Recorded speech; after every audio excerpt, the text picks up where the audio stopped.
டேஸ்டான அரிசி முறுக்கு இன்றைக்கி நான் செய்ய போகிறேன். 1 கிலோ அரிசி வந்து 4 மணி நேரம் ஊற வச்சுட்டேன். கிரைண்டரில் தண்ணி கம்மியாக விட்டு நம்ம அரைச்சி வச்சுக்கலாம். இப்போது உப்போடு சேர்த்துக்க போகிறேன் நான். 1 கிலோ அரிசிக்கு 1/4 கிலோ கடலை மிக்சியில் அடித்து ஃபில்ட்ரு பண்ணி இதில் சேர்த்துக்க போகிறேன். ஓமமும் கருப்பு எள்ளும் சேர்த்துக்க போகிறேன். வீட்டில் அரைச்ச சில்லி பவுடரும் சேர்த்துக்க போகிறேன். நம்ம காரம் பார்த்துட்டு கூட சேர்த்துக்கலாம். நான் புழுங்கல் அரிசி தான் ஊற வச்சு அரைச்சி வச்சுருக்கேன்.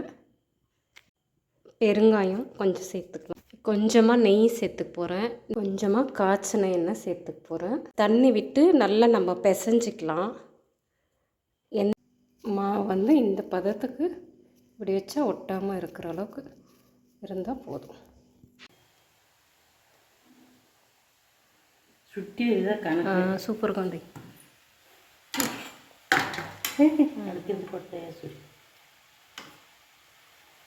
எங்கள் அத்தை வந்துட்டாங்க. அவங்க புழிஞ்சி போட்டுட்ருக்காங்க, எண்ணெயில் போட்டுட்ருக்காங்க. டேஸ்டான முறுக்கு நம்மளுக்கு ரெடி ஆகிடுச்சு. நீங்களும் ட்ரை பண்ணி பாருங்கள். ரொம்ப டேஸ்ட்டாக இருக்கும், ரொம்ப சாஃப்டாகவும் இருக்கும். தேங்க்யூ.